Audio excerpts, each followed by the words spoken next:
suspensão, e quem fica de suspensão é o China.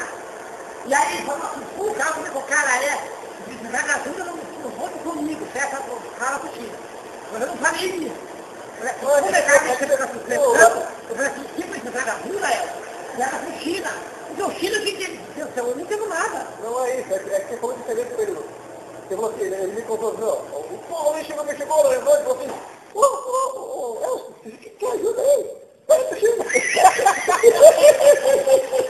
Não é. Que ajuda aí? Tem que ligar pro poder, palhaço. Os caras falam isso, mas os caras não explicam o negócio, o motivo. Aí vira, né? Mas então, você tá vendo uma coisa, Lu? Desde que você fez, depois ele se poder que China mesmo. Não é? Eu não sabia aquilo. Eu falei, mas como é que ela está com a suspensão? Eu não sou de suspensão. Se você precisar de ajuda, eu quero pro China.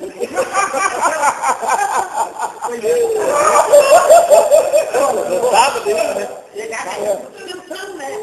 Mas foi bom. Porque daí pegou mal, né, cara? Porque ficou aquele mal entendido, né? Aí eu virei, agora